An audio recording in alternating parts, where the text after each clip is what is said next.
الحمد لله نحمده ونستعينه ونستغفره ونعوذ بالله من شرور أنفسنا ومن سيئات أعمالنا من يهده الله فلا مضل له ومن يضلل فلا هادي له وأشهد أن لا إله إلا الله وحده لا شريك له وأشهد أن محمدًا عبده ورسوله أعوذ بالله من الشيطان الرجيم يا أيها الذين آمنوا اتقوا الله حق تقاته ولا تموتن إلا وأنتم مسلمون يا أيها الناس اتقوا ربكم الذي خلقكم من نفس واحدة وخلق منها زوجها وبث منهما رجالا كثيرا ونساء واتقوا الله الذي تساءلون به والأرحام إن الله كان عليكم رقيبا يا أيها الذين آمنوا اتقوا الله وقولوا قولا سديدا يصلح لكم أعمالكم ويغفر لكم ذنوبكم ومن يطع الله ورسوله فقد فاز فوزا عظيما أما بعد فإن خير الحديث كتاب الله وخير الهدي هدي محمد صلى الله عليه وسلم وشر الأمور محدثاتها وكل محدثة بدعة وكل بدعة ضلالة أو كما قال عليه الصلاة والسلام أعوذ بالله من الشيطان الرجيم قال تعالى إن الله اصطفاك وطهرك واصطفاك على نساء العالمين وقال تعالى أولئك الذين لم يرد الله أن يطهر قلوبهم সম্মানিত উপস্থিতি আমরা সর্বপ্রথম আল্লাহ রাব্বুল আলামিনের প্রশংসা করছি অতঃপর সালাত ও সালাম পাঠ করছি আমাদের নবী প্রিয় নবী মুহাম্মদ সাল্লাল্লাহু আলাইহি ওয়াসাল্লামের উপর আল্লাহুম্মা সাল্লি আলাইহি আল্লাহুম্মা বারিক আলাইহি সম্মানিত উপস্থিতি আমাদের আজকের জুমার আলোচনার বিষয় হলো মুসলিম উম্মার পবিত্রতা মুসলিম জাতি অন্তরে পবিত্র শরীরে পবিত্র কথাবার্তায় পবিত্র সব ক্ষেত্রে একমাত্র মুসলিম উম্মাই হলো পবিত্র আর মুসলিম উম্মার বাইরে যত জাতি রয়েছে তারা সবাই নাপাক অপবিত্র এজন্য আল্লাহ রাব্বুল আলামিন জান্নাতে মুসলিমদেরকে প্রবেশ করাবেন যেটা পবিত্র স্থান যেখানে নাপাকের কোনো স্থান নেই এবং জাহান্নামে নাপাকদেরকে স্থান দিবেন যেখানে পবিত্রতার কোনো ঠাঁই নেই সম্মানিত উপস্থিতি আমরা যদিও একটি গর্বিত জাতি একটি পবিত্র জাতি তারপরেও আমাদের শিক্ষা দীক্ষা না থাকার কারণে আমরা আমাদের ধর্ম সম্পর্কে দ্বীন সম্পর্কে আল্লাহ এবং রাসূল সম্পর্কে না জানার কারণে আমাদের বাইরে যে বৃহৎ একটা নাপাক গোষ্ঠী রয়েছে সেই নাপাক জাতির কাছে গোষ্ঠীর কাছে আমরা নিজেদেরকে হেয় মনে করি ছোট মনে করি এমনকি আমাদের গৌরবান্বিত যে সমস্ত বিধান রয়েছে সেগুলোকে তাদের সামনে পেশ করতে লজ্জাবোধ করি এটাই অনেক যুগ থেকে কাফেররা চেয়েছিল যে মুসলিমদের ভিতরে যে সৌন্দর্যগুলো রয়েছে এই সৌন্দর্যগুলো আমরা মানুষের সামনে এমনভাবে উপস্থাপন করব যেন মুসলিমরা তাদের সৌন্দর্যকে তাদের অপমানের বিষয় মনে করে এর ভিতরে একটি রয়েছে ইসলামের ভিতরে বিবাহের কোনো বয়স নেই আল্লাহ রাসূল সাল্লাল্লাহু আলাইহি ওয়াসাল্লাম আয়েশা রাদিয়াল্লাহু তাআলা আনহাকে 6 বছরে বিয়ে করেছেন 9 বছরে যখন 9 বছর হয়েছে ঘরে তুলেছেন এর ভিতরে রয়েছে ইসলামের ভিতরে চোরের জন্য হাত কাটা এবং জেনা বিবাহিত জেনা বা ব্যভিচারী হলে তাদেরকে রজম করে মেরে ফেলা, এর ভিতরে রয়েছে হত্যার বদলে হত্যা করা। ইসলামের যে বিধানগুলো রয়েছে এই বিধানগুলোর সৌন্দর্য অনেক, এবং এই বিধানগুলো যেখানে চলমান রয়েছে সেখানে অন্যান্য দেশের তুলনায় শান্তি শৃঙ্খলা সবচেয়ে বেশি। কিন্তু আমাদের বাইরে যারা ছিল তাদের উচিত ছিল আমাদের এই বিধানগুলো গ্রহণ করা, সেটা না করে তারা হাসাদ এবং হিংসার পথ বেছে নিল, আমাদের সাথে হিংসা করতে লাগলো। তারা আমাদের এই সুন্দর বিধানগুলোকে বিভিন্নভাবে কলুষিত করার চেষ্টা করলো এবং খারাপভাবে উপস্থাপন করার চেষ্টা করলো। আর এই তাদের প্ররোচনায় আমাদের মুসলিম ভাইয়েরা, যাদের নিজেদের গৌরব সম্পর্কে জ্ঞান নেই, নিজেদের রাসূল এবং আল্লাহ সম্পর্কে সঠিকভাবে জ্ঞান নাই, তারা তাদের কাছে পরাস্ত হয়ে তাদের মতোই নিজের বিধানগুলোকে মনে করা শুরু করলো। ইসলামের বিধানগুলো মানুষের সামনে জোর গলায় বুক চেতিয়ে বলতে লজ্জাবোধ করে, এবং মানুষ যেন কিছু না বলে এই জন্য অনেক বিধান ছাপিয়ে যায়, এবং অনেক সময় নিজেকে ইসলামের সাথে সম্পৃক্ত করে না। এগুলো জঘন্যতম হীনমন্যতা এবং ইসলাম সম্পর্কে অজ্ঞতা, আল্লাহ এবং তার রাসূল সম্পর্কে অজ্ঞতা, যে কারণে আজকে আমরা অনেক পিছিয়ে পড়েছি। আমাদের কাছে স্বর্ণের খনি আছে, তারপরও মানুষ বলে দিয়েছে এটা হলো কয়লার খনি। তাদের কথায় আমরা স্বর্ণের খনিকে কয়লার খনি মনে করে তাদেরকে স্বর্ণ দিচ্ছি, আর তারা আমাদেরকে কয়লা দিচ্ছে। সম্মানিত উপস্থিতি, কোরআন ও হাদিসের ইলম অর্জন করে আমরা আমাদের বাস্তবতা এবং হাকিকত সম্পর্কে জানব। তারই কিছু বিষয় নিয়ে আলোচনা করার জন্য আজকের আমাদের এই খুতবা। আমি শুরুতে একটি আয়াত তেলাওয়াত করেছি। আল্লাহ রাব্বুল আলামিন ঈসা আলাইহিস সালাতু ওয়াস সালাম সম্পর্কে বলেছেন, ইন্নাল্লাহা আসতাফাকি ওয়া তাহহারাকি। এই ঈসা, আল্লাহ রাব্বুল আলামিন আপনাকে মনোনীত করেছেন এবং পবিত্র করেছেন। আবার আল্লাহ রাব্বুল আলামিন সূরা মায়েদার 41 নম্বর আয়াতে, যেখানে মুনাফিক এবং ইহুদিদের কথা আলোচনা হয়েছে, ইয়া আইয়ুহার রাসূল লা ইয়াহজুনকাল্লাযীনা ইউসারিউনা ফিল কুফরি মিনাল্লাযীনা ক্বালু আমান্না বিআফওয়াহিহিম ওয়া লাম তু'মিন কুলুবুহুম।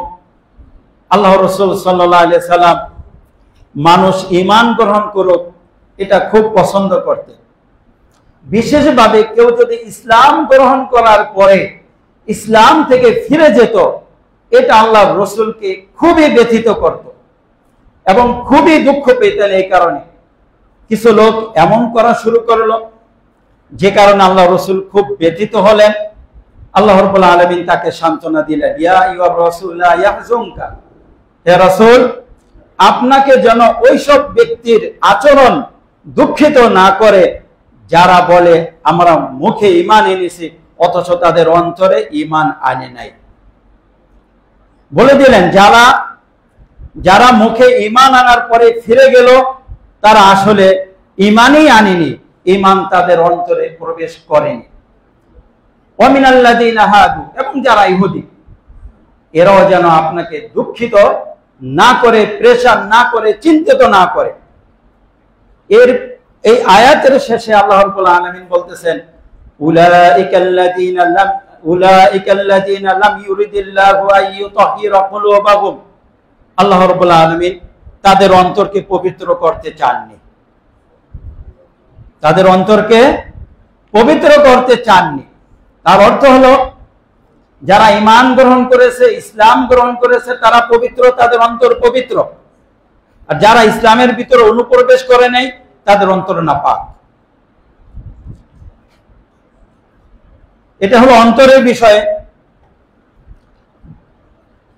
আবার আল্লাহ রাব্বুল আলামিন সূরা হজে ইব্রাহিম আলাইহিস সালাতু ওয়াস সালামকে বলতেছেন, আল্লাহ তুশরিক বি শাইআ ওয়াতাহির বাইতা লিত-তাইফিনা ওয়াল আকিফিনা ওয়ার রুকআইস সুজুদ। ইব্রাহিম, তুমি আমার সাথে কাউকে শরীক করবে না এবং আমার ঘরকে পবিত্র কর। কাদের জন্য? যারা তওয়াফ করবে, ইতিকাফ করবে, রুকু করবে, সাজদা করবে, তাদের জন্য আমার ঘরকে পবিত্র কর। এখানে আল্লাহ রাব্বুল আলামিন ইব্রাহিম আলাইহিস সালাতু ওয়াস সালামকে তার ঘর পবিত্র করতে বললেন। কিসের থেকে পবিত্র করবে? আমরা রাসূল সাল্লাল্লাহু আলাইহি সাল্লামের ইতিহাস দেখি যে আল্লাহ রাসূল সাল্লাল্লাহু আলাইহি সাল্লাম মক্কা বিজয়ের সময় ওখানে শিরকের যত আলামত রয়েছিল সব আলামত নষ্ট করে দিয়েছে। এটা হলো পবিত্র করা।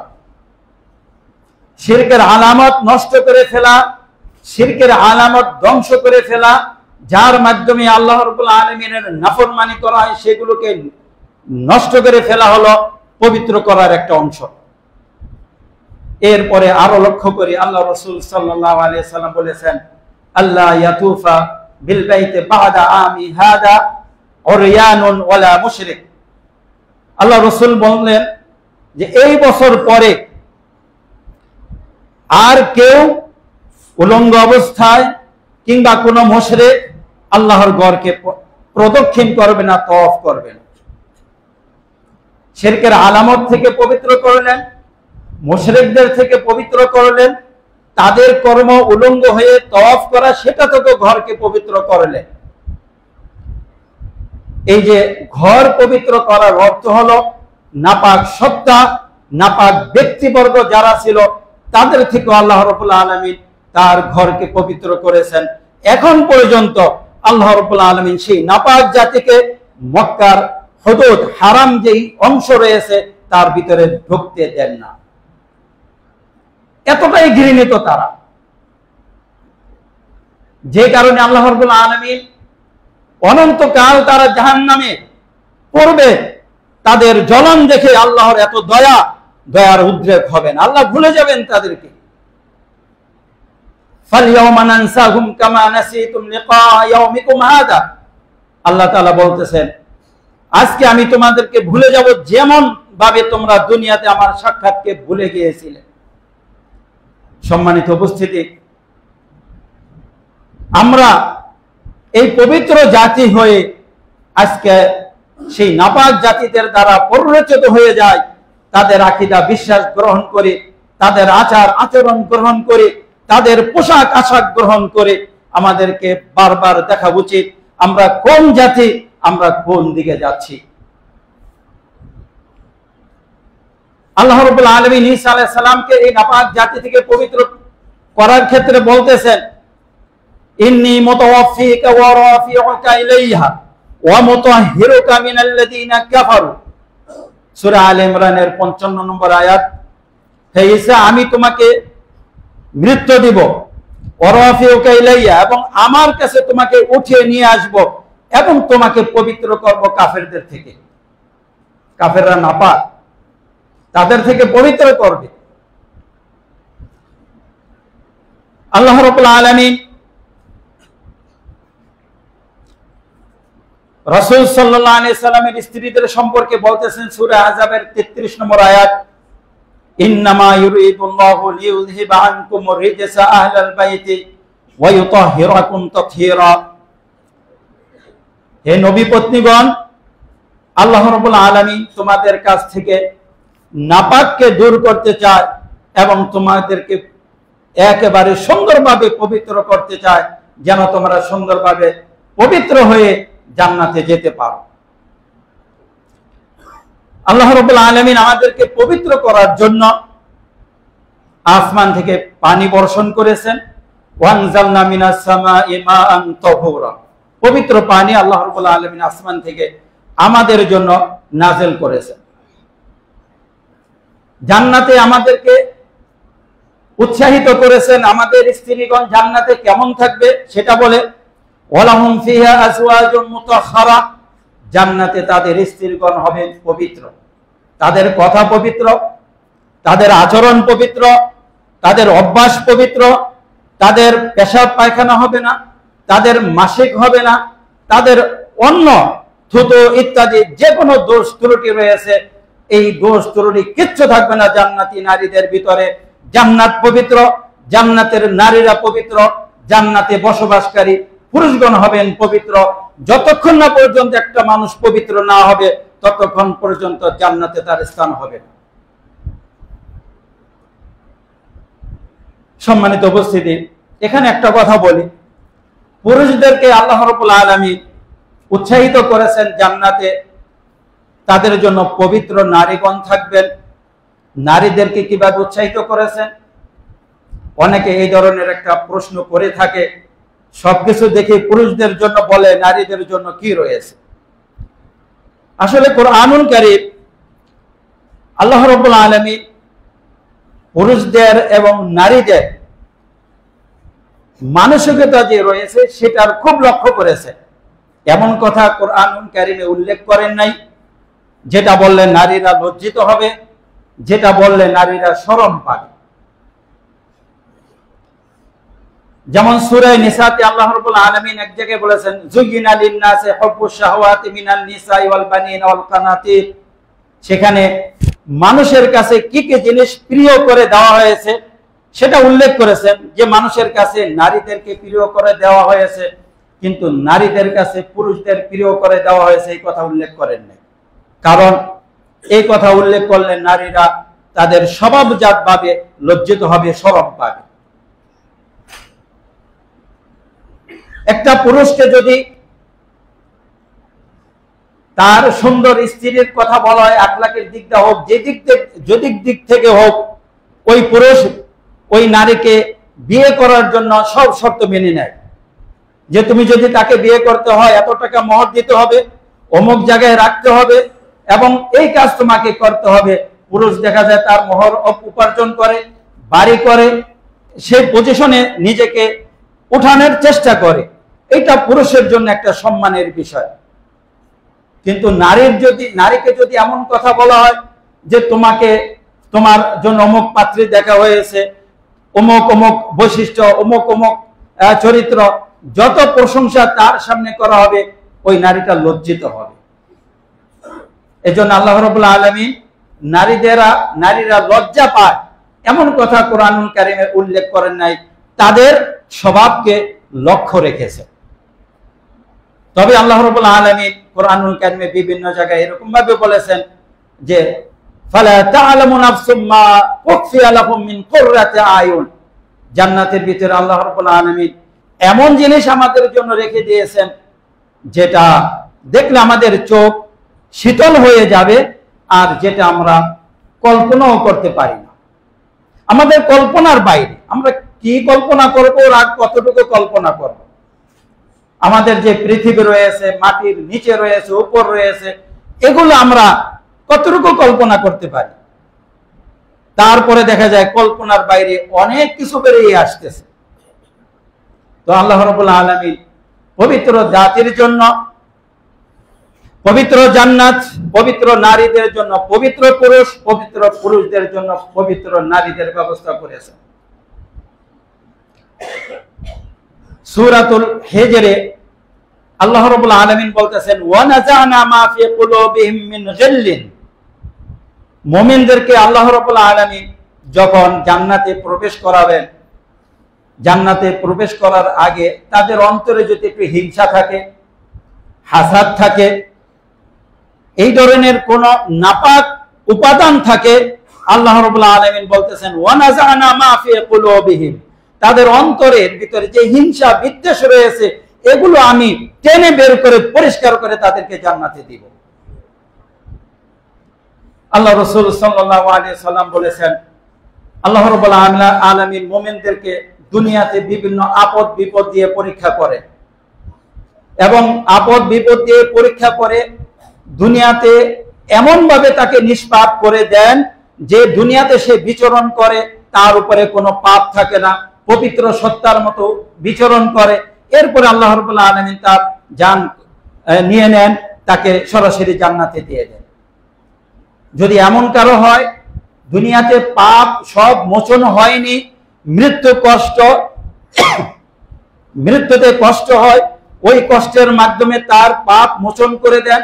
সেখানেও যদি সব কষ্ট পাপ মোচন না হয়, জান্নাতের ভিতরে কবরকে সংকুচিত করে তার পাপ আরো মোচন করে তাকে পবিত্র করতে থাকে, তাকে উপযুক্ত করতে থাকেন পবিত্র জায়গার জন্য। আল্লাহ রাব্বুল আলামিন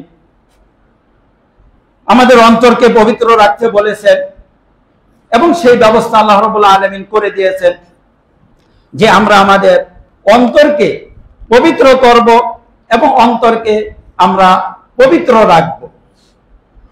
অনুরূপভাবে শুধু অন্তর নয়, মুসলিমের সব কিছুই পবিত্র থাকবে। আমরা বাহ্যিক পবিত্রতার অধ্যায় পড়েছি। আমরা পবিত্রতা লাভ করি কিসের মাধ্যমে? পানির মাধ্যমে। আপনারা যারা হাদিস পড়েন, হাদিসের কিতাবগুলো পড়বেন, সেখানে পবিত্র পানি, নাপাক পানির আলোচনা রয়েছে। মুসলিম পবিত্র পানি ব্যবহার করবেন, নাপাক পানি ব্যবহার করবে না। মুসলিমের পানিও পবিত্র হবে, নাপাক হবে না। বিশেষ করে ইবনে হাজার আসকালানী রাহিমাহুল্লাহ বুলুগুল মারাম মিন আদিল্লাতিল আহকাম নামে একটা কিতাব লিখছেন, ফিকহের কিতাব। হাদিস সংকলন করেছেন বুখারী, মুসলিম, অন্যান্য কিতাব থেকে, তবে ফিকহের আলোকে। সেখানে তিনি পানির পবিত্রতার অধ্যায় আগে নিয়ে আসছেন। নাপাক পানি, পবিত্র পানি। আমরা পবিত্র পানি ব্যবহার করব, নাপাক পানি ব্যবহার করব না। পবিত্র পানি ব্যবহার করে পবিত্র হব, আমরা বাহ্যিককে পবিত্র রাখব। এরপরে বাবু আনিয়াতি নিয়ে আসছেন, পানি যেই পাত্রে রাখি এই পাত্রটা আমাদের পবিত্র হতে হবে। আল্লাহ রাসূল সাল্লাল্লাহু আলাইহি সাল্লাম বলেছেন যে তোমরা কাফেরদের পাত্র ব্যবহার করো না, একান্ত ব্যবহার করার প্রয়োজন পড়লে ধুয়ে নাও। কেননা তারা পাক না পাক বোঝে না। এজন্য কোনো হিন্দুর হোটেল হোক, হিন্দুর বাড়িতে হোক, কোনো জিনিস খাবারের প্রয়োজন হলে আমরা যেন নিজ হাতে সেই পাত্রগুলো ধৌত করে নেই। যেগুলো তাদের সেখানে খাওয়া যায়, সেটা খাওয়ার যখন প্রয়োজন পড়বে তখন। আবার আল্লাহ রাসূল সাল্লাল্লাহু আলাইহি সাল্লাম বলেছেন, লা তাকুলু ফি আনিয়াতিয যাহাবি ওয়াল ফিদ্দা ফাইন্নাহুমা লাকুম ফিল আখিরাহ ওয়া লাকুম ফিদ দুনিয়া। তোমরা দুনিয়াতে এতটা সুখ, এতটা স্বাচ্ছন্দ্য উপভোগ করো না যে সোনা রূপার পাত্রের ভিতরে খাবার দাবার খাবে, সোনা রূপার পাত্রে খাবার খাবে, পান করবে।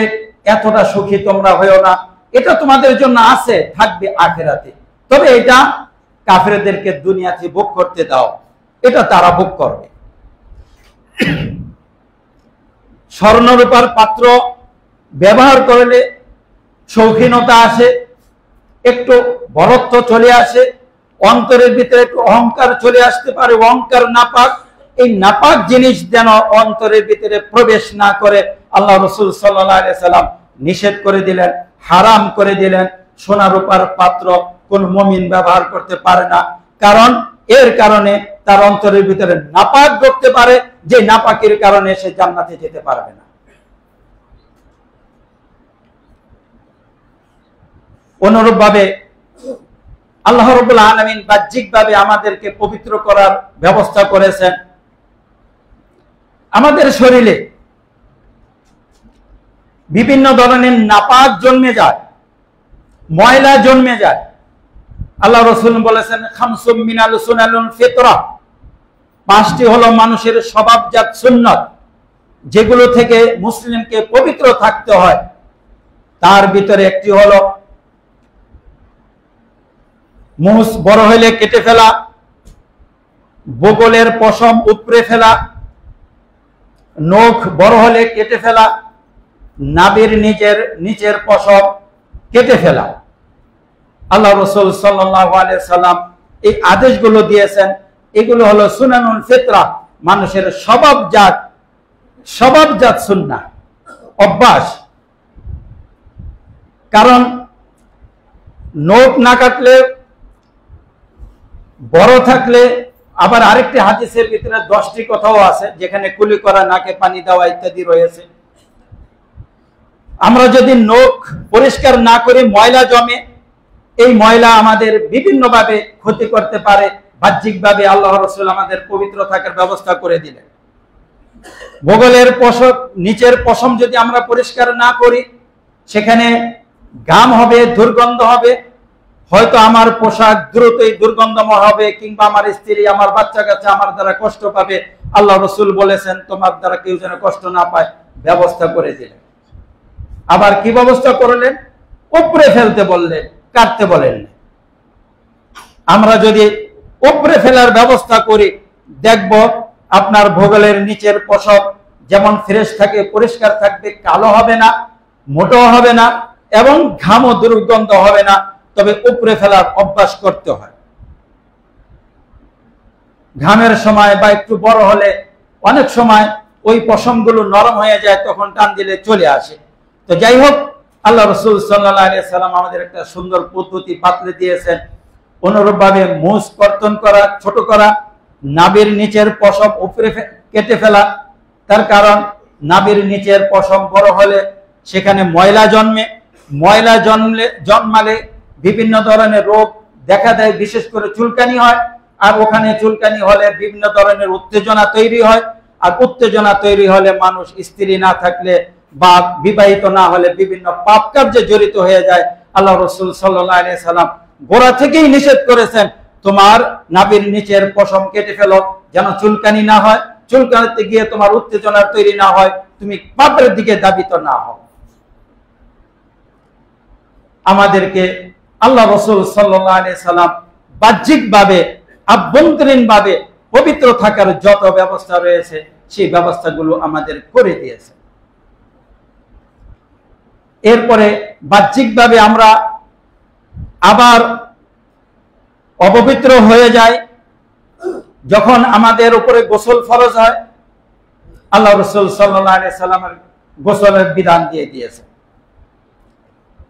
আবার কিছু কারণে ওযু ভেঙে যায়, ওযু থাকে না, আমাদেরকে পবিত্র হতে হয় এমন অঙ্গগুলো ধৌত করে যেই অঙ্গগুলো ময়লার বেশি মুখোমুখি হয়।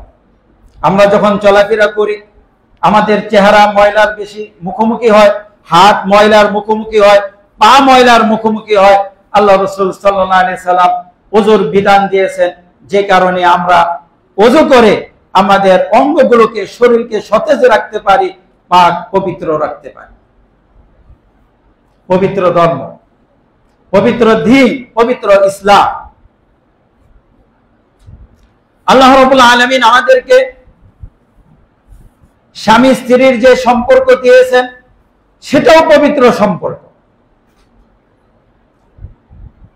বিয়ের মাধ্যমে স্বামী ছেলে মেয়ে একত্রিত হবে, যে একত্রিত হওয়ার ভিতরে স্বামী স্ত্রীর মাঝে ভালোবাসা থাকবে, সন্তান আসবে, সন্তান যেমন মায়ের আদর পাবে তেমন স্বামীরা বাবার আদর পাবে, অন্যান্য আত্মীয় স্বজন পাবে, একটা বিধান রেখে দিয়েছে।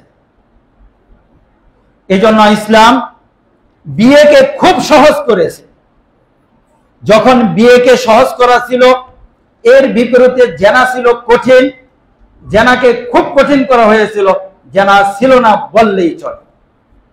আর এখন বিয়েকে কঠিন করা হয়েছে, যার ফলে জেনার পথ সবচেয়ে বেশি সহজ হয়ে গিয়েছে। বিয়ে করতে গেলে যত ধরনের বাধা, যত ধরনের অজুহাত চলে আসে। অত বছরের আগে বিয়ে দেওয়া যাবে না, এই করা যাবে না, সেই করা যাবে না। অথচ এই সব বয়সের আগে একটা নারী তাকে কতভাবে বিপদগ্রস্ত করে, একটা ছেলে তাকে নিজেকে কতভাবে বিপদগ্রস্ত করে, সেই ব্যাপারে তাদের কোনো দায় দায়িত্ব নেই। তাদের কাজ হলো বিয়েকে কঠিন করে এর বিপরীতে যে জেনা রয়েছে সেটাকে সহজ করে দেওয়া। আর আমরা মুসলিম উম্মার সেইটাকেই এমন ভাবে গ্রহণ করেছি, ছোট বাচ্চাদের 15 বছর, 16 বছর, 14 বছর মেয়েদেরকে বিয়ে দিতে লজ্জাবোধ করে সে শিশু তাকে বিয়ে দিয়ে কিভাবে। অথচ আমাদের পেপার পত্রিকাতে খবর অহরহ আসতেছে 11 বছরের মেয়ে গর্ভবতী হয়ে আত্মহত্যা করেছে, 10 বছরের মেয়ে গর্ভবতী হয়ে গেছে, অমুক তমুক কত অঘটন এবং দুর্ঘটনা আমাদের সামনে পেপার পত্রিকায় আসতেছে। কারণ বৈধ পথ বন্ধ করে দিয়ে অবৈধ পথকে সহজ করে দিয়ে দেওয়া হয়েছে। তাদের উদ্দেশ্য হলো আমরা যে পবিত্র জাতি ছিলাম আমাদেরকে নাপাক করা, আমাদের সম্পর্ক নাপাক করা, আমাদের সন্তানদের নাপাক করা এবং আমাদের আচার আচরণ যা হয় সবগুলো যেন তারা নাপাক করতে পারে। এই জন্য আমাদের মাঝে একটা যে বিধান ছিল যে বিয়ের কোনো বয়স নেই, বাবা মা তার সন্তানের জন্য যখন উপযুক্ত পাত্র পাবে পাত্রের কাছে হস্তান্তর করবে, যখন উপযুক্ত পাত্রী পাবে পাত্রীকে নিয়ে আসবে, যে সুন্দর বিধান ছিল সেই বিধানকে আজকে আমরা খারাপ ভাবা শুরু করেছি এবং অনেক সময় এটাকে উচ্চারণ করতে পর্যন্ত লজ্জাবোধ করি। বিশেষ করে রাসূল সাল্লাল্লাহু আলাইহি সাল্লামের ঘটনা, তিনি আয়েশা রাদিয়াল্লাহু তাআলা আনহাকে 6 বছরে বিয়ে করেছেন, 10 বছরে 9 বছরে তাকে নিজের ঘরে উঠিয়ে নিয়ে গেছেন। এটা আমরা বলতে লজ্জাবোধ করি, কল্পনা করতেও লজ্জাবোধ করি। অথচ সেই যুগে কাফেররা পর্যন্ত আল্লাহ রাসূলের এই আচরণকে খারাপ হিসেবে দেখে নাই। এটা যদি খারাপ হিসেবে দেখতো তখনকার কাফেররা আল্লাহ রাসূলকে অপবাদ দিত এবং আবু বকর তার মেয়ের খারাপ ভালো না চাইলে রাসূলের কাছে বিয়ে দিতেন না এবং আয়েশা রাদিয়াল্লাহু তাআলা আনহা রাসূলকে গ্রহণ করে নিতেন না। বরং আমরা দেখি রাসূলের কাছে সবচেয়ে প্রিয় স্ত্রী ছিল আয়েশা এবং আয়েশার কাছে সবচেয়ে প্রিয় ব্যক্তি ছিল রাসূল সাল্লাল্লাহু আলাইহি সাল্লাম। গর্ব করতেন যে একমাত্র আয়েশা রাদিয়াল্লাহু তাআলা আনহা হলেন রাসূলের অবিবাহিত স্ত্রী, কুমারী স্ত্রী। এটা নিয়ে গর্ব করতেন এবং বলতেন, হে আল্লাহর রাসূল, আপনি যদি 2টা ক্ষেত দেখেন, ঘাসের ক্ষেত, যে এই একটা ক্ষেতে আছে অনেক পশু চড়েছে, আরেকটা ক্ষেত আছে কোনো পশু চড়ে নাই, একেবারে সুন্দর ঘাস রয়েছে। এখন আপনার পশু নিয়ে গেলে কোন ক্ষেতে আপনার পশুকে চড়াবেন?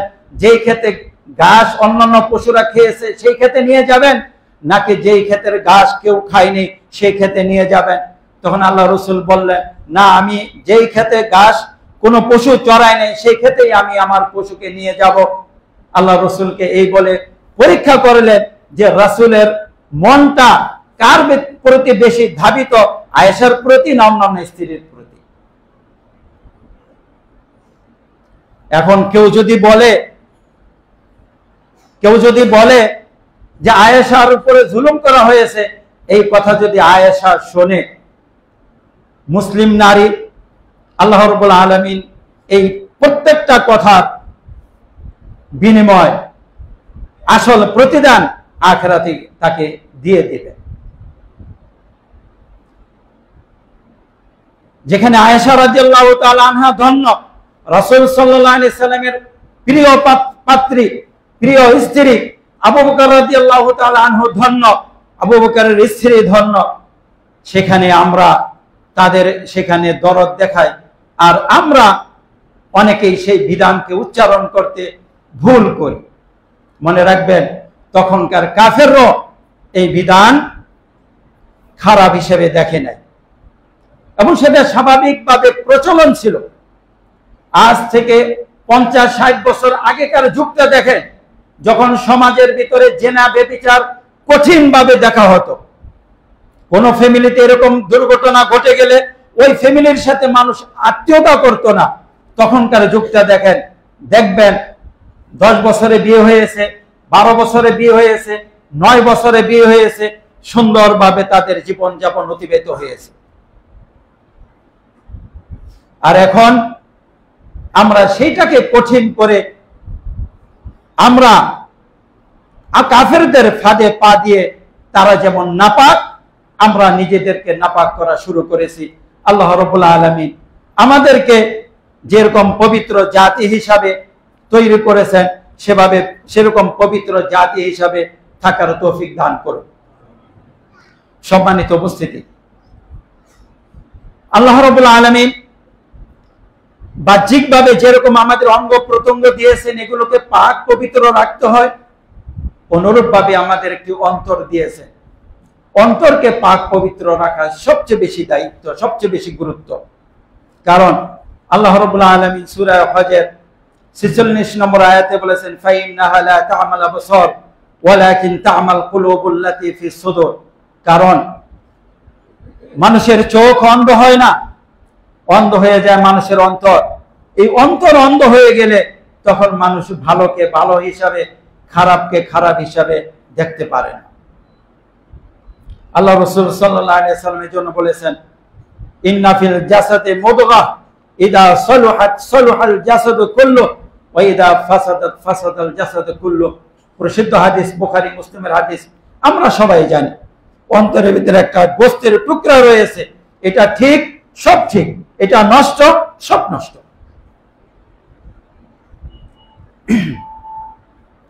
এই জন্য মুসলিম উম্মাহ, মুসলিম জাতির ঈমান যদি ঠিক থাকে, সে কখনো কোন শিরক মেনে নিতে পারে না। শিরক তার অন্তরকে কলুষিত করে, শিরক তার অন্তর থেকে উদ্গত যে আমল রয়েছে আমলকে বিনাশ করে দেয়, নষ্ট করে দেয়। এজন্য আল্লাহ রাব্বুল আলামিন আমাদের অন্তরের ব্যাপারে সজাগ থাকতে বলেছেন। যেমন ইব্রাহিম আলাইহিস সালাতু ওয়াস সালামের কথা নকল করে বলেছেন যে ইল্লা মান আতাল্লাহা বিকলবিন সালিম,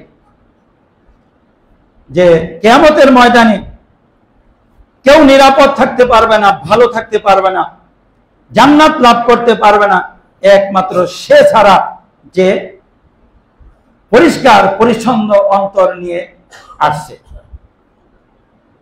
আমাদের অন্তরের ভিতরে রাসূল সাল্লাল্লাহু আলাইহি সাল্লামের যত বিধান রয়েছে সেই বিধানের মহব্বত, শিক্ষা প্রতিস্থাপন করতে হবে।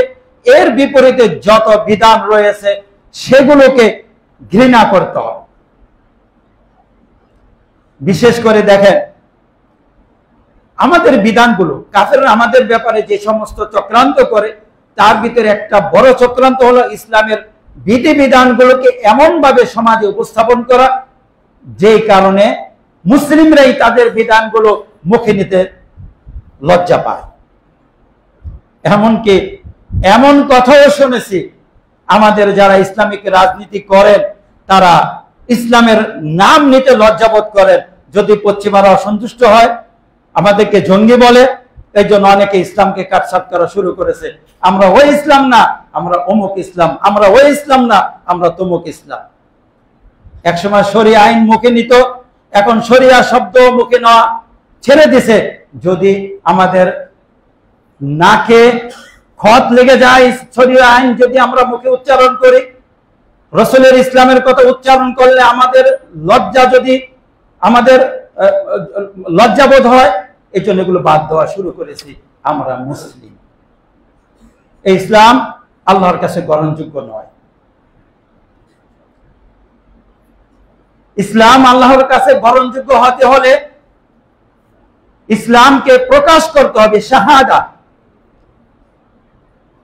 এই শাহাদার কথা অর্থ কি? আশহাদু আল্লা ইলাহা ইল্লাল্লাহর অর্থ কি? সবার সামনে ঘোষণা দিতে হবে, ইসলাম গোপন করা জায়েজ নেই। যদি কেউ এমন অনুভব করে আমি যদি ইসলামকে প্রকাশ করি তাহলে আমাকে মেরে ফেলবে, আমার মরা নিশ্চিত, আমি এটা সহ্য করতে পারবো না, তখন সে ইসলামকে গোপন করতে পারে। কিন্তু বর্তমান সমাজে ইসলামকে গোপন করার কোনো সুযোগ নেই। অনেক হিন্দু ফ্যামিলি বা বিদর্ভী ফ্যামিলিতে অনেকে ইসলাম গ্রহণ করেন, তারা মা বাপের ভয়ে, অমুকের ভয়ে ইসলাম গোপন করেন। যতক্ষণ পর্যন্ত তারা ইসলামকে প্রকাশ না করবেন তাদের গোপন ইসলাম আল্লাহর কাছে গ্রহণযোগ্য নয়, কাফের হিসাবে মারা যাবে। কারণ বর্তমান ওই পরিস্থিতি নেই যে ইসলাম প্রকাশ করলে তাকে জনসম্মুখে মেরে ফেলবে, এই পরিস্থিতি নেই। হ্যাঁ, তাকে বাপ মা তাকে সম্পদ থেকে বঞ্চিত করবে, এটা স্বাভাবিক, এটা ইসলামের বিধান। কাফের মুসলিমের সন্তানের, মুসলিমের মালের মিরাজ পাবে না, মুসলিম কাফেরের মিরাজ পাবে না, অন্যান্য সুযোগ সুবিধা থেকে বঞ্চিত হবে। ইসলাম গ্রহণ করার পরে এগুলো, এই ত্যাগ তাকে মেনে নিতে হবে। ইসলাম গোপন করার কোনো সুযোগ নেই। আপনি সব জায়গায় ইসলামের বিধানকে জানবেন, সবার সামনে ইসলামকে সেভাবে তুলে ধরবেন, তখনই আপনার ইসলামের সৌন্দর্য এবং আপনার ইসলামের শক্তি প্রকাশ পাবে। এই জন্য আল্লাহ রাব্বুল আলামিন সবচেয়ে বেশি গুরুত্ব দিয়েছেন অন্তরের প্রতি, কারণ অন্তর ঠিক তো সব ঠিক হয়ে যায়। আল্লাহ রাব্বুল আলামিন সাহাবায়ে কেরামের ব্যাপারে বলেছেন, ওয়ালাকিন্নাল্লাহা হাব্বাবা ইলাইকুমুল ঈমানা ওয়া যায়্যানাহু ফি কুলুবিকুম, সূরা হুজুরাতের 7 নম্বর আয়াত। যে আল্লাহ রাব্বুল আলামিন তোমাদের অন্তরের ভিতরে ঈমানকে সুন্দর করে দিয়েছেন এবং এটাকে তোমাদের কলবের সৌন্দর্য মণ্ডিত করে দিয়েছেন, যে কারণে তারা কুফরকে ঘৃণা করত, কুফরের প্রত্যেকটা বিষয়কে তারা অপছন্দ করতেন। আমরা যদি মুমিন হই, আমাদের পূর্বপুরুষদের মতো সেভাবে কুফরকে ঘৃণা করতে হবে এবং যারা কুফরের সাথে লিপ্ত রয়েছে তাদের থেকেও নিজেদেরকে আলাদা করতে হবে, মিশা যাবে না। যদি এমন হয় আপনি এমন দেশে রয়েছেন যেই দেশে থেকে আপনি ইসলামের সব বিধান পালন করতে পারেন, সেটা অমুসলিম রাষ্ট্র, তাহলে সেখানে থাকা আপনার জন্য বৈধ। আপনি আজান দিতে পারতেছেন, জামাতের সহিত সালাত আদায় করতে পারতেছেন, ঈদের সালাত আদায় করতে পারতেছেন, কোরবানি করতে পারতেছেন, আপনি অমুসলিম দেশে থাকতে পারেন যদি এই বিধানগুলো আদায় করতে পারেন। আর যদি এমন হয় যে আপনি সালাত আদায় করতে পারেন না ঠিক মতো, ঈদের সালাত আদায় করতে পারেন না, আজান দিতে পারেন না, কোরবানি করতে পারেন না সেই দেশে, এবং সেসব কাফেরদের মাঝে আপনার থাকা বৈধ নয়, হারাম। ওই কাফেরদের থেকে আপনি নিজেকে পবিত্র করবেন, আপনার সন্তানদেরকে পবিত্র করবেন। এই জন্য সাইমিন রাহিমাহুল্লাহ সহকারে আর আলেমগণ বিনা প্রয়োজনে কাফেরদের দেশে গিয়ে চাকরি করা, সেখানে বিনা ওইরকম প্রয়োজন না থাকলে পড়ালেখা করা বা সেখানে নিজের আবাসস্থল ঘরে তোলাকে হারাম বলেছেন, নাজায়েজ বলেছেন। এবং তারা বলেছেন হয়তো আপনি নিজেকে ঠিক রাখবেন, কিন্তু আপনার প্রজন্ম দেখা যায় তাদের দেখা দেখি অমুসলিমে পরিণত হয়ে যাবে। কুফরের সাথে থাকতে থাকতে কুফরের যে একটা ঘৃণা রয়েছে, সেই ঘৃণা আপনাদের সন্তানদের অন্তর থেকে চলে যাবে, এক সময় তারও কাফেরে পরিণত হবে। তো আমাদেরকে শুধু নিজেদের পবিত্র থাকলে হবে না, অপবিত্র লোকদের থেকেও পবিত্রতা ঘোষণা করতে হবে।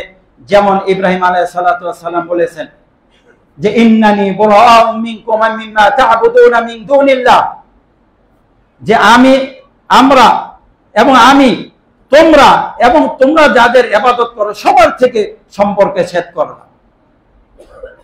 এতই কঠিন জিনিস।